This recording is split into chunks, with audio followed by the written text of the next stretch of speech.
Hello and welcome Every time he yells, like I have to edit that shit out. It really annoys me. to our bi-weekly Devstream. My name is Matt, and with me is HB, and Mark is next to him. How's everybody doing today? Doing great. Very tired. That's it. Let's move on. That's the stream, guys. See you later. We had a lot of work the past. Well, you were able to take some days off to rest, which was really good. Mark definitely deserved the rest because he's been working nonstop. But us peons had to continue. We worked on some cool stuff. Yeah.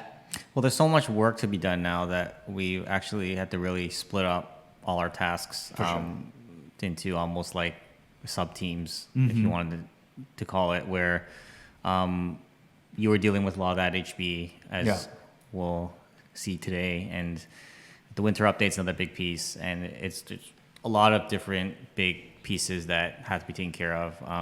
Foxhole is grown to be just such a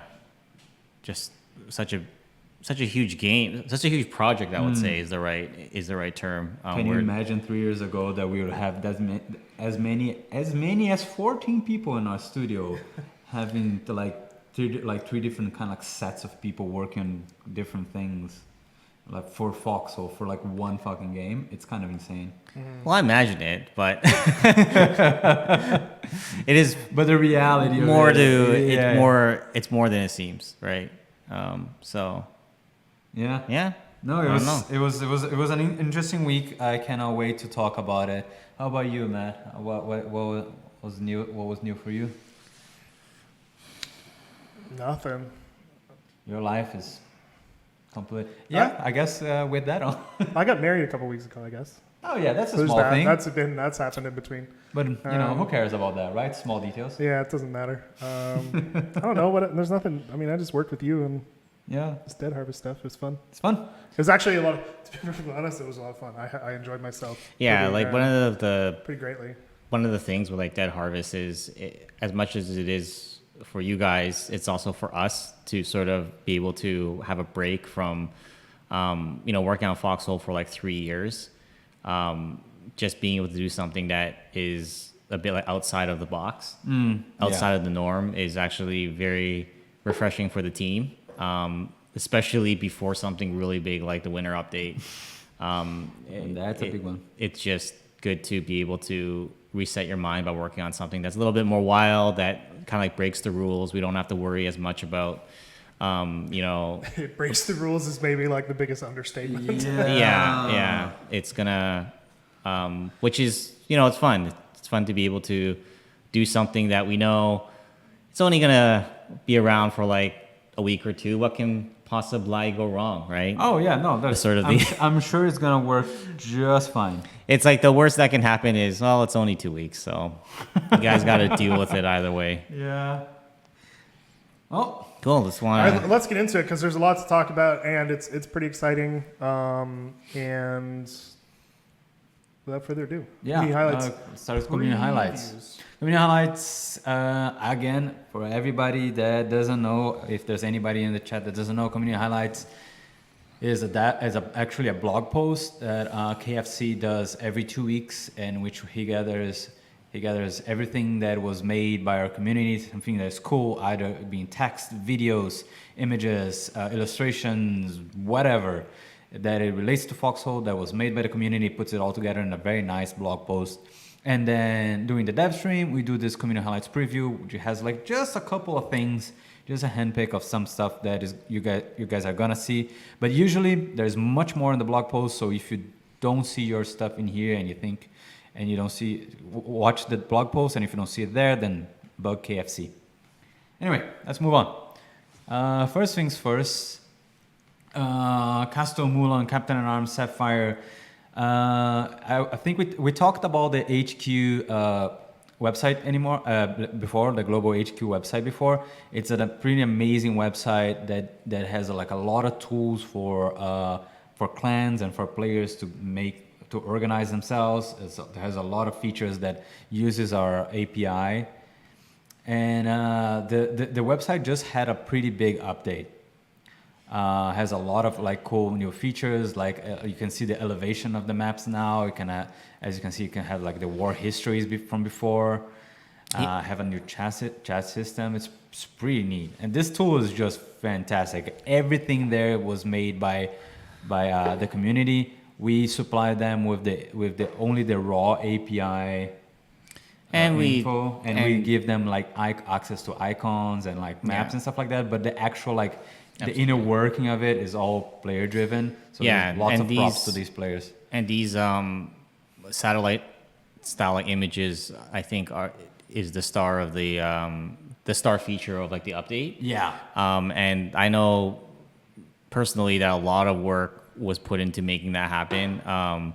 That's literally the reason why it's something that's very hard for us to do, because it takes a lot of time every time there's an update. Yep. Yeah, and we were happy to like collaborate with these guys on being able to give them like avenue to actually make these captures, because that wasn't possible at some point. So we saw how awesome this site was, and we wanted to give them as much of our support as possible. For sure. But like they did all the work. We just gave them the tools that they needed to do all the work, and then all the work was on them. But I think I think it looks really great. It's kind of cool to see like the water gradients across the map. Yeah. If you guys have a chance to check it out, please do. The link is on the screen there. You guys can read all the full patch notes as well on the Reddit post. I'll see if I can post the link on the description on the YouTube video if you're watching on YouTube. But yeah, it's definitely worth checking it out if you never used any of the community made tools. This is definitely one of the most complete that we've ever seen by far. Like there are other ones that are pretty amazing as well, like Foxhole stats, but like this global HQ for clans and stuff like that is just blows me out of the water. Cool. Yep. Next, Zerking. This is More Lego. And like the same person. This is really impressive. It's really good, right? Yeah, we showed. It was the tank before. Was it I think it was the armored car. It was the armored car. Sorry, it was the armored car. And this time is the harvester. It's just an amazing Lego work. I'm still convinced that we can probably do something like get the pieces and see if we can put one together like in real life. I would like to have one for the stream. That would be really, really, really cool. Because of the way this tool works, we cannot have blueprints anymore. Like I thought it was able to, but I was actually talking to him, and the tools are old. Like the tools that Lego created are old, but it doesn't mean that this is like doable. If it was done in digitally, that means it's doable in real life, because all the parts are actually like available. Exactly, all the parts are there, and there's no trickery, right? Which makes it even more amazing, because it's easy for you to fake a Lego build in any 3D software. You can actually do that, right? I did it for like even my graduation project, but to actually have a Lego build that is functional, that is like realistic to what would happen in the world, it's quite amazing. And this one is just like all the little details about the harvester are there. This is really fucking cool. Like, yeah, good stuff. Really good stuff. Next, we have some more illustrations. Some people that we've seen before, and I think the piece that really steals the show this time, in my opinion, is the pixel art on the top. Yeah, I was just gonna say, you want to talk about Advance Wars? This literally looks like sort of an expanded version of one of their little battle scenes where you have like two tanks firing at each other. Yeah. It looks super, super cool. This is like a game I'd want to play. Yeah. Can you imagine, like, I can see a Foxhole light mobile, some sort of like that happening. That'd be kind of cool. That would be really cool. That would be really, really cool. They even got the wagon and the hatchet in the stuff. I know. It looks so cool. There's I love the wooden pillboxes. I like There's one character there that is wearing a gas mask, I think, but it looks like the eyes are glowing. What's that all about? No, using the binoculars. Binoculars, okay. Yeah. Looks like it was glowing for a second, but that makes sense. I can see him holding it now. Yeah, holding the binoculars. That's really cool. I'm looking at the more complicated. Yeah, it's amazing. Don't get me wrong. Ren species and mummy species are also really fantastic. I still love the way the personal lore of people that have been drawing characters have been like continue and been evolving. Mm-hmm. But that pixel art on top there really got us by surprise. The quality is just top level. Again, Absolutely it looks like Advance Wars or like Earthbound or something. Like it actually like is really good stuff.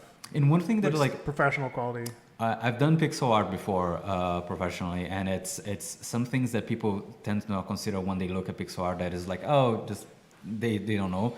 Like having details like about like look at the different poses in which you see the characters, and you can still read them very well. You can still read what their weapons they're holding and things like that. The isometric perspective on everything is like perfect, which is one of the other really big pitfalls of pixel art. Yeah, so it's just really well done. Like amazing work. I would love to do like a little game like that, to be honest. Maybe that's a project. Was that a hint? That's the Yeah. next side project. Next side project, yeah.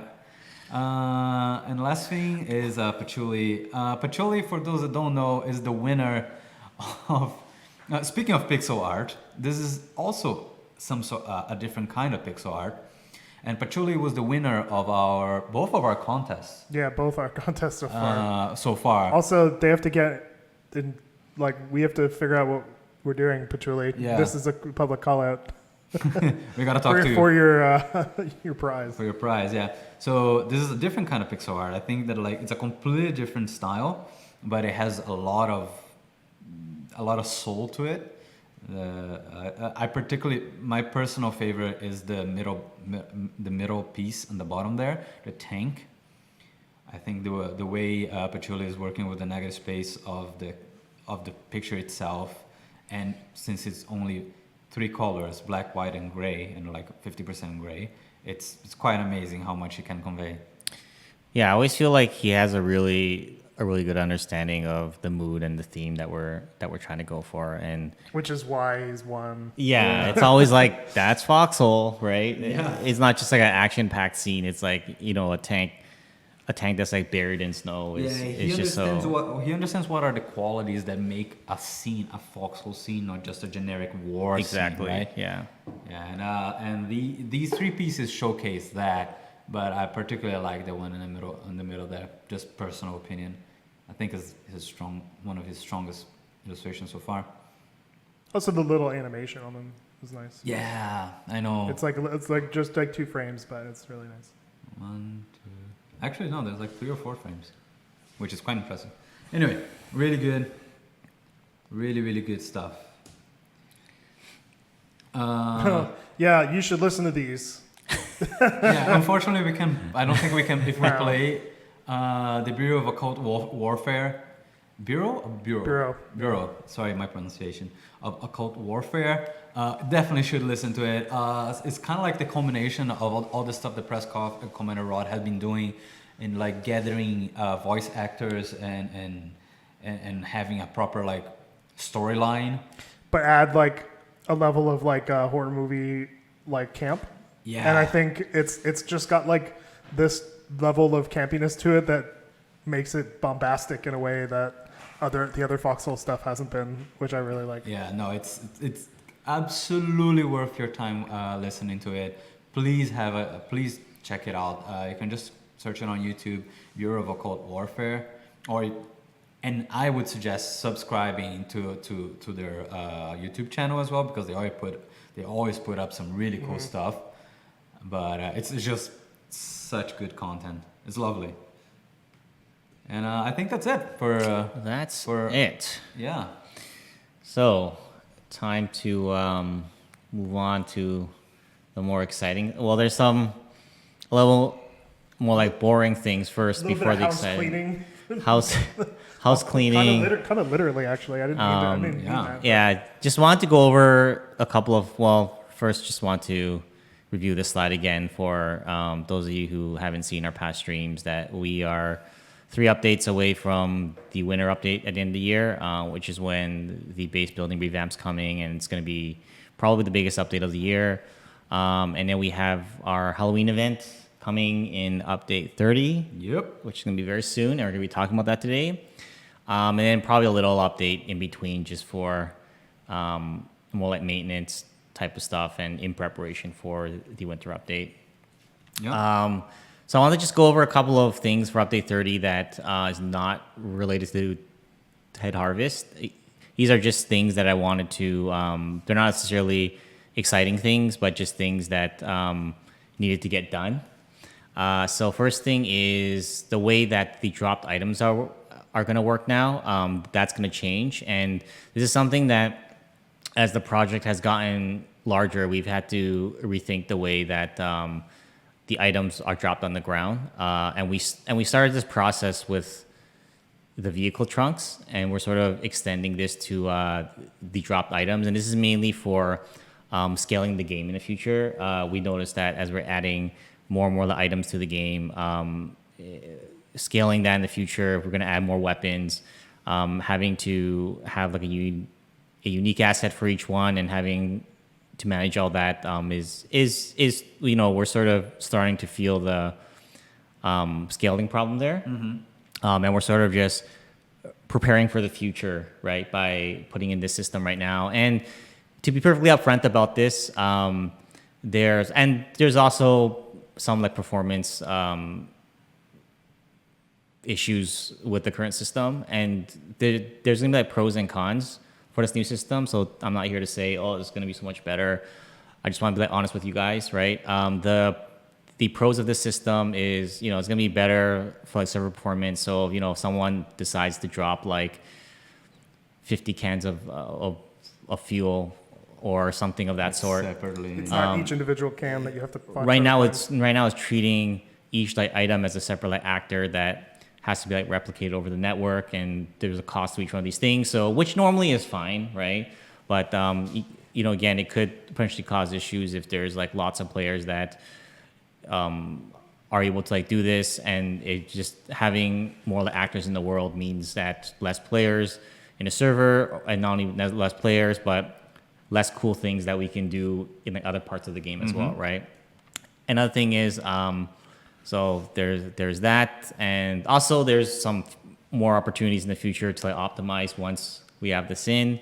Again, with the scaling of the content as well, and one thing that it might help with too is just making it a little easier to sort through like a lot of items. If you drop a stack of like 5 items right now on top of each other, it's kind of hard to tell what's going on. I know we have the Shift E system that kind of helps with that, but this way it'll be a lot easier for you to transfer like your items. And also the item drop on the ground is not always the easiest thing to see right now. It kind of gets the smaller items sometimes are lost in the grass, and it's just sort of this system we put in from the first day, and we never really touched it, and it was always a little bit like messy, right? Yeah, on the art side, it also makes it like that we have to create more assets for just one item, and that takes time. And things like the ammo, we're like running out of colors. Yeah, right. It's already a problem for people that are colorblind. So the more than we can mitigate that. Exactly. Yeah. And the one thing that might be a bit of a regression, but this is something we can work on in the future if it's a problem, is it's a bit harder to see what item is immediately dropped, because it's sort of like the vehicle trunk. You have to walk up and use the stash that you've dropped first. So we recognize that this may change things, but this is something we can resolve with like UI if it becomes a problem moving forward. So I just want us to all try out this new system that is hopefully more scalable, and then we'll see how things work out in the future, right?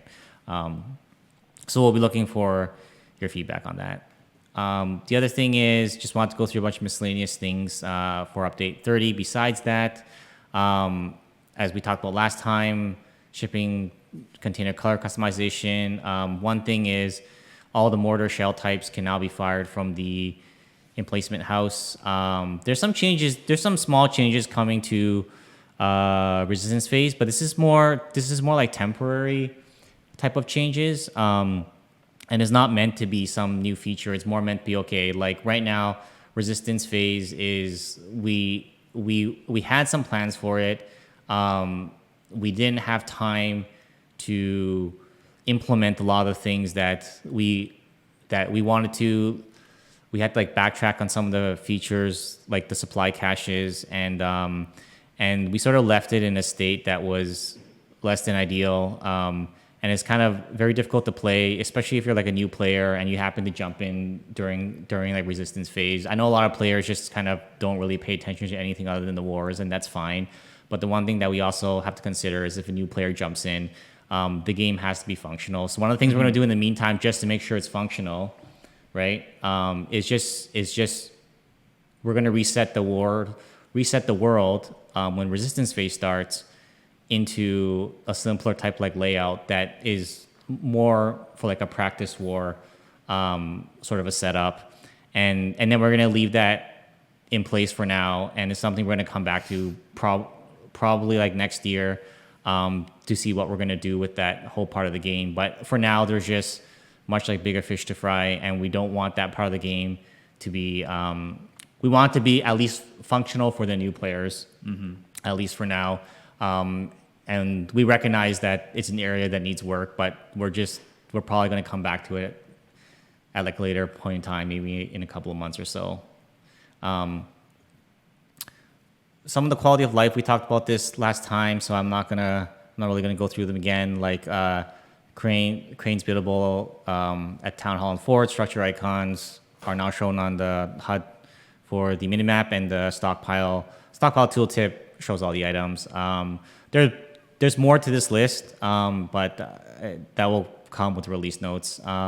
Some changes that we're making based on some events in the last couple of wars. Source supplies can no longer be retrieved from a base if there's less than 100 in the stockpile. So this started off a long time ago. You couldn't ever retrieve it, right? And then players wanted the flexibility to like remove it, and we were concerned that there might be like reefing problems. And then there were, and then now we're sort of having like a compromise solution. Like, okay, you can remove some, but you can't remove them all, right? You have to at least leave the minimum. Yes, yeah. And another thing is mines can't be placed at the border travel zone because, again, we've heard of some issues you had of, after you travel in, it's not exactly fair to travel into a region over a mine, right? So yeah, it's there's so much that we do that is like based on what people can grieve. Exactly, and frontier bases can now be built with hammers. So this is just a small nudge towards we'd like to see them used just a little bit more. Again, the main purpose of the frontier bases is to reduce the amount like border lockdown, so that players that are in the home regions are able to like deploy into a front and not have to do like a border travel after that. Yep. And this is still something fairly new. This is a new feature, and hopefully some of the spawn changes that we introduced in the fall date are good. We've heard a lot of like positive feedback about the new spawn system, about not having the old star base system, and frontier bases is just another part of that equation that we're having to tweak in the near future, right? So we'll be taking steps forward there. And one thing that I really like about this, sorry. And that's it. There's going to be more balance changes. This is not it. There's going to be more in release notes, but I just want to highlight a few of these things. Nice. Yeah, the one thing that I really like about these this quality of life things is actually the container colors. Yeah, I was going to say the same small thing, but it helps so much, and it makes it way more appealing. Being able to organize anything that way. It's not something that every player is gonna like appreciate. Yeah. But if you're heavily playing Logi like certain players, I mean, we've seen some screenshots this last war, and some pretty crazy things. And it might have been useful to be able to sort them. Yeah. Well, As we promised, today we're gonna talk a little bit about the Dead Harvest Deception, which is, for the people that don't know, new players or people that were not here last year, this is our Halloween event. It's a timed event, so that means that it's only gonna be available for a very short period of time, and then it's gonna be away for at least one more year. It works. It's kind of a treat, not just for the player base as a thank you for playing the game and enjoying and being with us, but it's kind of a treat as well for the developers, because we take about a week off of the kind of like regular development and start work on the Dead Harvest. It's a way for us to decompress a little bit, work on something that is slightly different from the regular Foxhole kind of development. This time it was really nice. The studio, there were some people that were on vacation, so they were able to take time off. The people that were not on vacation, I would say about 2/3 or to half the team was actually working on Dead Harvest. Is that? Yeah, a little bit. Well, half the team. About half the team was working on Dead Harvest. It was really nice. We're really excited. It's really fun because we don't, with this kind of stuff that we do in Foxhole, we don't really get to do a lot of like sort of supernatural stuff. So, and I know a lot of us are obviously really into that. So I think for us, this is just almost like we get to just like kind of let loose for a little bit. Yeah. And come up with all sorts of crazy ideas and, brainstorm just stuff that would never happen in Foxhole. Yeah. So this might have some like differences. It's not gonna be exactly the way you guys seen in the last year. So let's. That's putting it lightly, HB. I think it's completely different. It's actually completely different from last year. Except there are zombies and you play as them. Let's see how it works. So first and foremost, this time what's gonna happen is that we're gonna have the Dead Harvest work during World Conquest. It's not gonna be a separate server. It's gonna be happening during World Conquest. So for the 2 weeks, besides dealing with wardens having to do with colonials and colonials having to do with the wardens, both of them would have to deal with basically a third faction, which is the zombies, and they have their own objective. And the objective of the zombies is to bring forth Endless Night. Endless Night is as the name implies, is a time in which time stops at midnight and it is dark forever. And how they do that is that the zombies go around the world corrupting. They have to destroy forts that already exist in the world, corrupting them. And as they do that, they might be able to bring forth Endless Night. So one of the main things that happens is that undeads at night, they receive a buff, and the biggest problem for wardens and colonials is that they can play World Conquest normally. If they don't want to participate on Dead Harvest, technically they can do it. The war continues on. But if Endless Night is achieved by the zombies, neither the wardens nor the colonials can win World Conquest. So it completely blocks both factions from winning until they deal with the zombie curse. This is the main thing. So in order for that to happen, if you are playing as a zombie, now you actually can evolve. So let's, but something actually we didn't think about in these slides is before we get to the evolution of the undead, how do you become undead? Well, hold on. I don't think that's in the slide, is it? It might not be in the slide, but I was going to talk about it. Anyway, so first and foremost, you become an undead, either by being killed by an undead, or you might have very bad luck, and the curse might afflict you when you die, just randomly. There are some factors that might influence the strength of the curse throughout the map, but you might be, if you die, there is a chance that you might come back as an undead. And if you are an undead and you kill somebody else, that person will be an undead as well. And the thing is that also the undead also becomes stronger the more they kill. So they start leveling up. They gain 1 level for every kill, and at levels 10 and level 20, they can evolve at different types. Be careful though, if you are an undead and you die, doesn't matter how, you will lose all your progression. So the evolutions go as follows. The basic undead is the one in the middle there. He's the cursed, just a regular cursed player. That's how you will start, either by getting killed by somebody else, or if you get randomly picked by the curse that is happening throughout the world, you might come as this guy. He's pretty slow, doesn't have much of a, in terms of speed and attack, but he gets progressively stronger. And keep in mind, usually one undead, it's not too hard for you to deal with. Things becomes a little bit dicier, of course, when you have several of them as a group. Now, things become really dicey. The next one. The next one. So if you get to level, well, if you reach level 10, if you kill one more person, get one more level, and instead of you going to level 11, you actually get a chance to go to the Avartak, which is a very fast undead.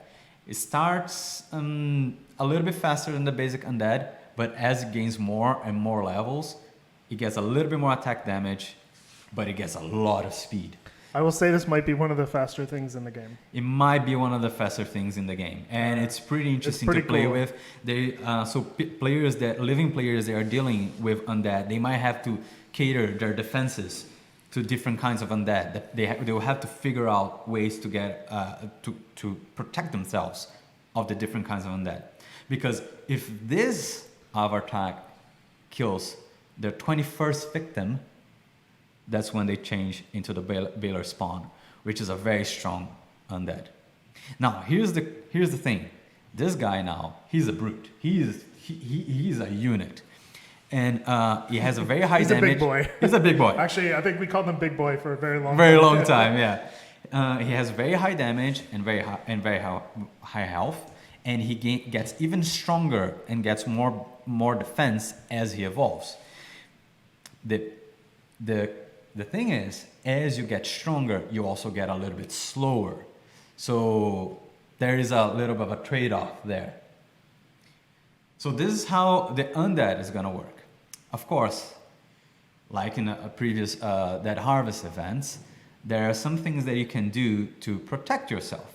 First and foremost, there are some of the logistic towns, the one on the back line, they have a warded barrier now.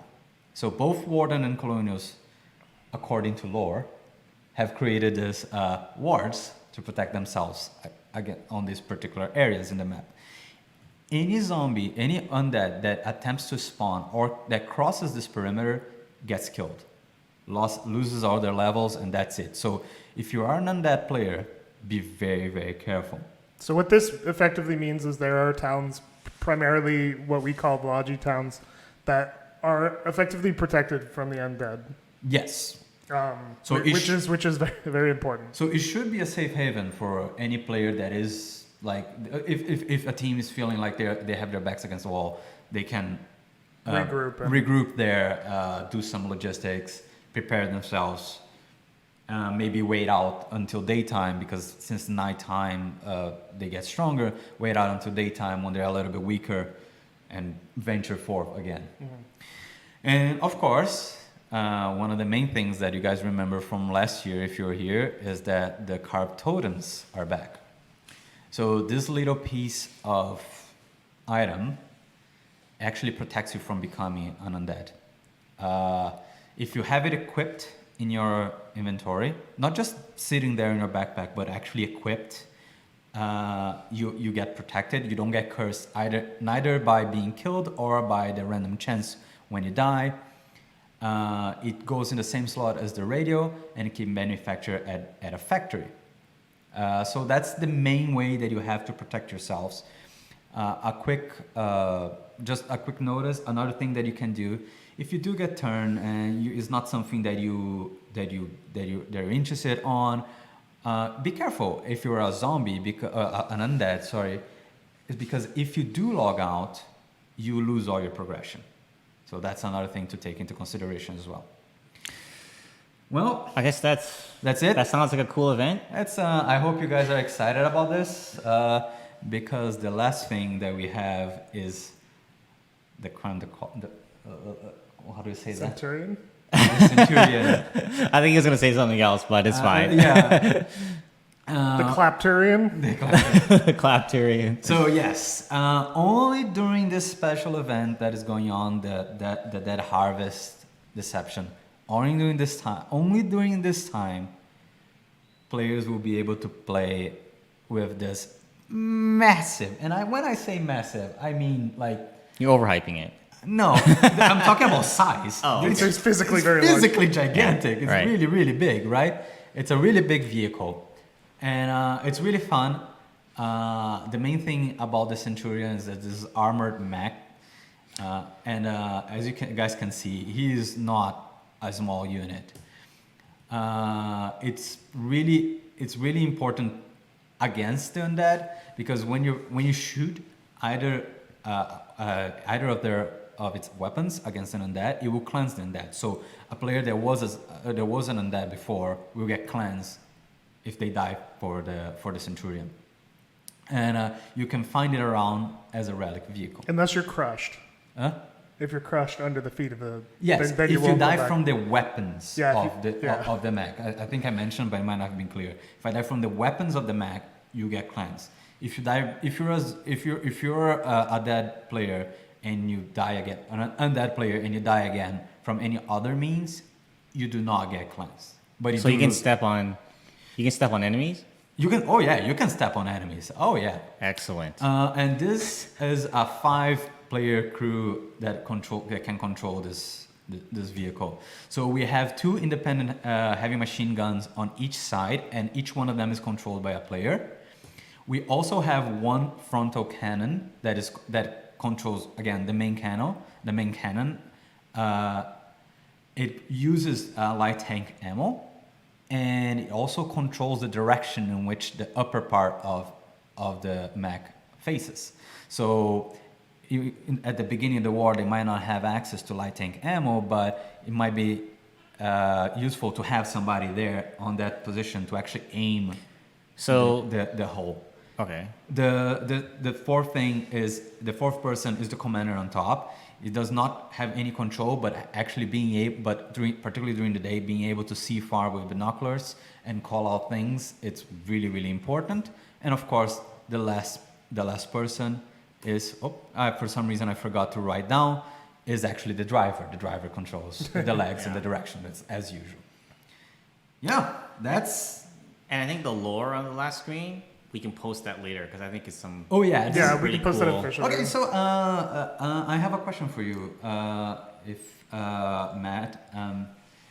Why is it called that Harvest Deception this Well, you'll just year? have to find the hidden lore pieces in the world, and that will tell you. Oh. I'm not going to give that away. Oh, fantastic. So yeah, guys, I'm really excited. I'm really, really excited about that Harvest. We worked on trying to bring you guys a fun event, very different from last year. We have no idea how it actually is going to play out. It's a sandbox game after all, so we don't know how the players are going to play with this. And that when the fact that it's in the middle of World Conquest, I think it's going to bring a new level of tactics that both undead players are going to use, and the wardens and the colonials. I think it's going to be really, really fun. I hope you guys have a fun time.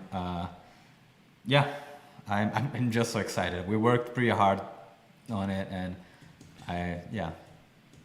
Yeah, if you want to see those, just go back to those gifts for a second, real quick, just so it's clean. And I'll ask the first question on the Q&A. I got a question ahead of time, so I'm going to ask that. It is from Minibar. Question for the Devstream. What changes do you have in mind to optimize spawning time and faction queues set at the beginning of the war for fairness and stabilization that turns into problems when they are not adapted fast enough? For example, 196 players, 60 wardens. You die as warden in an underpopulated and rushed region and get a respawn timer of 50 seconds. Greetings from Germany, Minibar. So, do we have any ideas for optimizing spawn time and faction queues?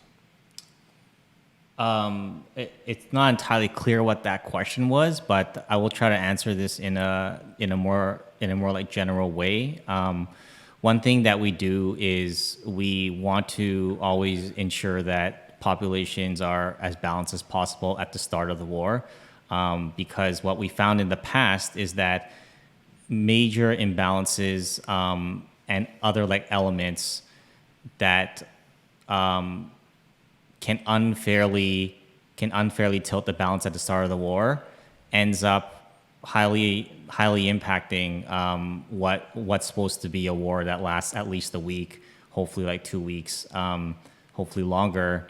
Ever since the removal of the port bases, which was a safety net, this has been especially highlighted with things like the supply caches, which was a problem that we fixed. Things like the relic vehicles that we had previously, that was even before the removal of the port bases. And one of those other things we found is the major like imbalances. So those are sort of three things on top of a list of like a few more things that we found creates this really like unfair type of element where okay, one side loses a lot of ground to something that they feel like they didn't have any control over, and you know, eventually when a war goes on, we tend to like relax these rules because we find that they don't have as much impact. But we find that on the first day, when there is sort of like an unfair factor in the war, it can really just sour the whole war. It can really just, you know, much like the supply caches, right? Basically, the entire war was like determined within the first like few hours of the start of the war, and I think everyone can probably agree with that's not great. The first 3 hours of the war basically is what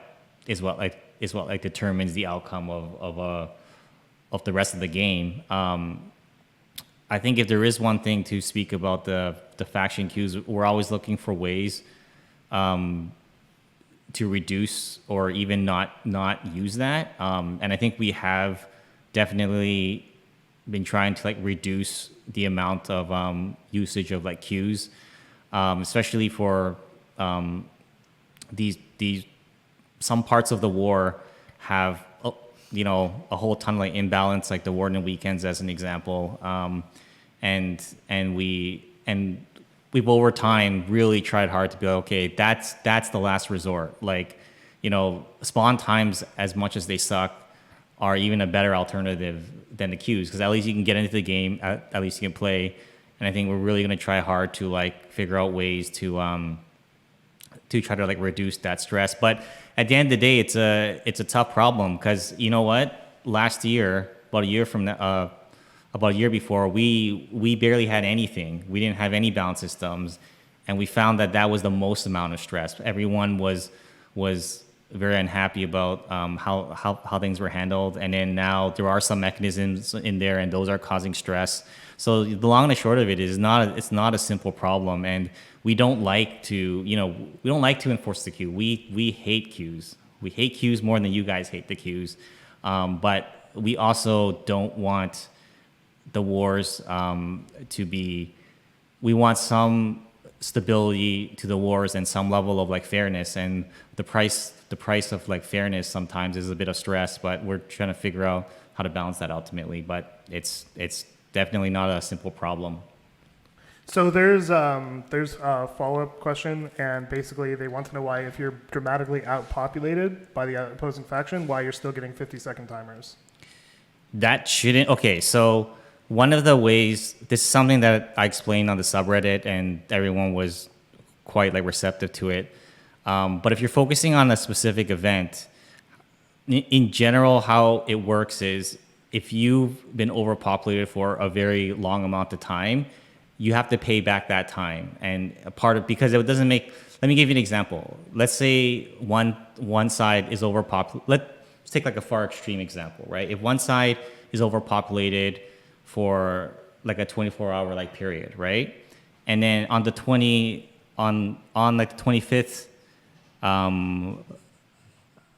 hour, the other side becomes overpopulated.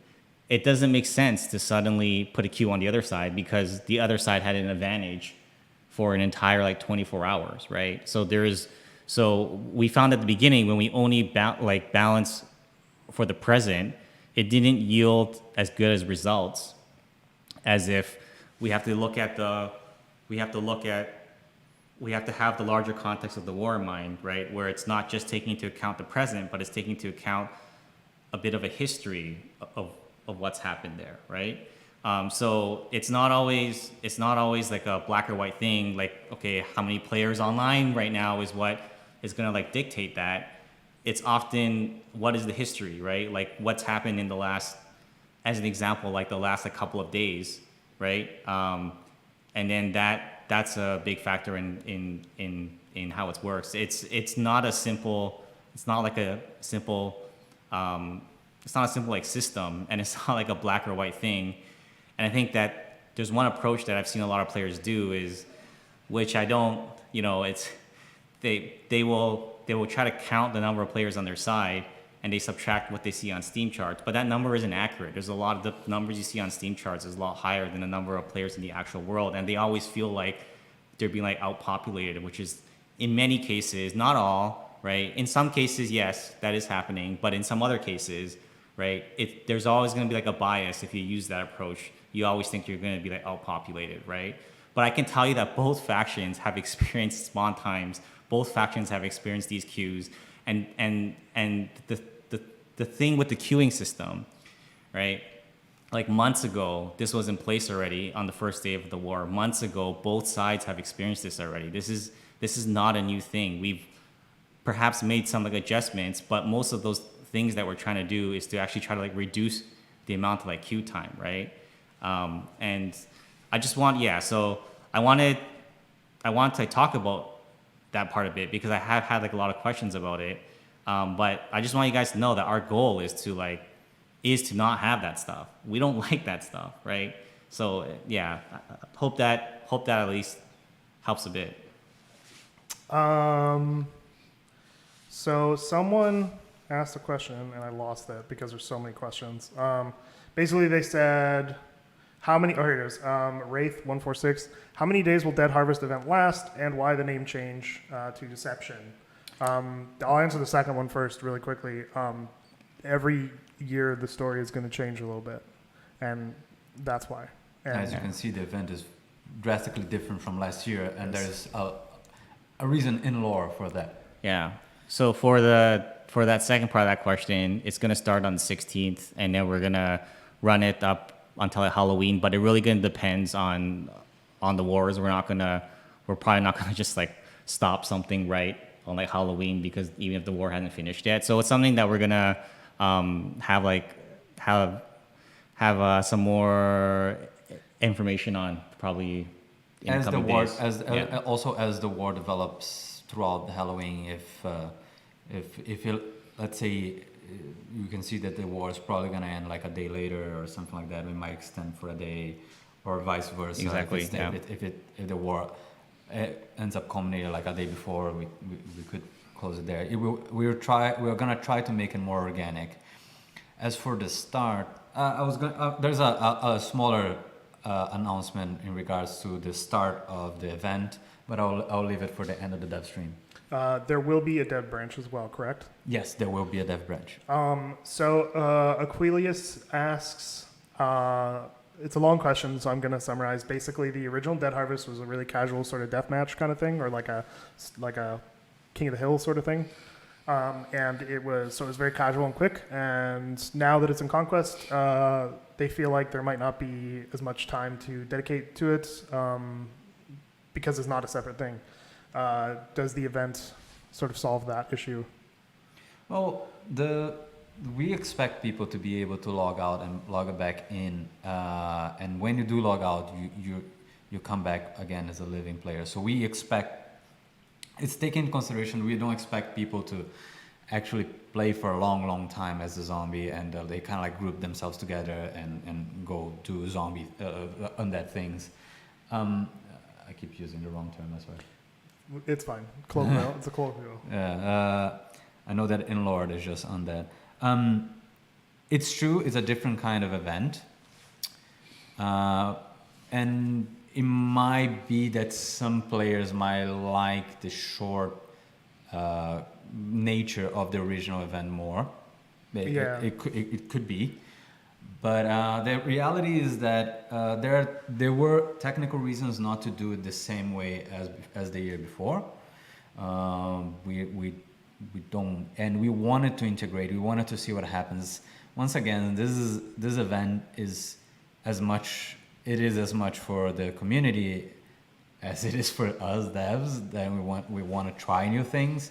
For instance, there are things that they only come up when you try crazy stuff. There's I don't know if you're aware, there was this bug, because of the Centurion, there was this bug that we fixed in all the tanks and all vehicles, like on an aiming problem, because it was something that was exacerbated in the Centurion, and we had to dig deep and find out what was causing it, and because of that we actually fixed like an issue that has been in the aiming of tank, particularly vehicles that has some sort of that had a turret on top of them, has been there since forever, and we fixed that. So I understand where you're coming from. It's like the cool part of the original Dead Harvest Accords was that you could jump in, play for about half an hour every match, and then jump out. It's not going to be the same, but I think the Harvest Deception is much more in line with what Foxhole is, which is this long term, that you plan an operation. And in this case, you're just going to be planning an operation of some sort with your fellow undead. Yeah, no, another thing we found with last year is that players only had fun for maybe like a day or two, and they really quickly found out that there was not much to do, right? There was not much meat. There wasn't really much, exactly. Like you trying to go in there, you play like the horde mode thing once or twice, and then players just kind of lost interest after a short while. So this year we just wanted to like integrate it into the sandbox that's already there, and who knows? We'll see how it goes. And then there's always like next year. Yeah. I think one thing in general though is we're kind of, if you'll notice, we've kind of pushed away from these sort of like isolated small event maps. Like there's no more skirmish. So as far as I'm concerned, it wouldn't make sense, at least right now, to do that again, just for the event. And I think one of the things that was one of the technical reasons that I was trying to mention. It was basically so one of the things too is like a couple of people asked this, but like you don't necessarily need to play as a zombie. Like maybe you'll get turned. But there are ways out of it. If you I believe if you log out, if you go back to home region, if you choose, you can choose. If you really don't want to play as a zombie, but you get like carry a carved totem and keep it in your inventory and like equipped, and you should be fine. If even like that you will still end up being turned, then you can just go back to home region. Yeah, and you can also play as a zombie for the entire time if you really want. It's not hard to get turned. No, yeah. I think it'll be pretty fun. It's only and if you totally hate it, it's only for a couple weeks. So it's only forever. Yeah, it's forever. Actually, this is the game now. If you hate it, it's only gonna be there forever. The name Foxhole is gone. You'll see Dead Harvest in the store. No, it's only 2 weeks. Watch it become Fortnite. I'm going to ask one more question, and this has come up a few times, and a couple people want to see the answer. So another question from Wraith: can we have the power to commend the opposite side? I work with the commend. I work with the in-game Red Cross clan and would like to commend my brothers in heels. So how do you feel about that? I think that the commendation thing that is only for your side started because we had reprimand, right? Hold on one second. Like, at some point, perhaps this functionality broke or something shifted here. But you investigate a person and I think you can alt click on a player, unless something changed in the last short while. You could alt click a player and commend them. But it's not as easy as it used to be. Right? Yeah, because we took away the player screen, right? But you can still like. Investigate a person like with the magnifying glass, like it's what is it? A shift? No, it's a alt click, and then you have an option to command them. And if it's from the other team, you can still do it. Yeah, I think some changes were Alt-click doesn't work. I remember going through this the other day. Oh. No, it's because people were using alt-click to find players in the bushes and stuff like that. Oh, yeah. So I think that was Another thing that was is removed. resolved, but it's something we should look into for sure. Yeah. Well, yeah, well, maybe we can do like a visibility check. Something. Yeah, I remember going through this a couple of weeks ago. This is you definitely can. So basically, TLDR is not something that we are against or anything. It used to be there. I think it got removed just because of something else. But there's no reason for us not to put it back on a different way. Commending the other team is fine. We are more than happy to do that. All right, guys, thank you very much. Okay. HB. So one thing that I wanted to say is that that harvest deception will start in full next week. It's gonna be on the 16th. Is that correct? Do I have the dates 16th. correct? Yes. But if anything changes, we'll let you know. Yeah. So the idea is that at the beginning of the event, you guys are gonna play. Gonna start the war normally, and then the undead will be us, the devs, and some of the mods. So the people that you guys want dead all the time because we suck, well, we will be dead, and we will start the event like that. And you can kill us repeatedly. And you can kill us repeatedly. All right, guys, thank you very much. And tune in 2 weeks for, I guess it's going to be like a Halloween kind of stream, isn't it? Is that in 2 weeks or is that in 3 weeks? That's in. It should be around there. Yeah. If you're It's watching the 22nd, so no. So tune in on the 22nd. And if you're watching this on YouTube, don't forget that we are live on Twitch. I guess in the 22nd we're going to be live every second Tuesday at 2 p.m. EST. Please join the Dead Harvest event. It's really fun. It's going to only be there for like a very limited amount of time. Join the Discord if you want to like group together and get to know people that are going to be playing as undead. That's going to be really fun. I hope everybody enjoys it. Organize your undead clans now. Yes.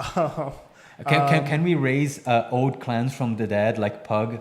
It literally comes back from the dead. So I think KFC, you should get on that. Yeah. All right, guys. As always, stay spoopy.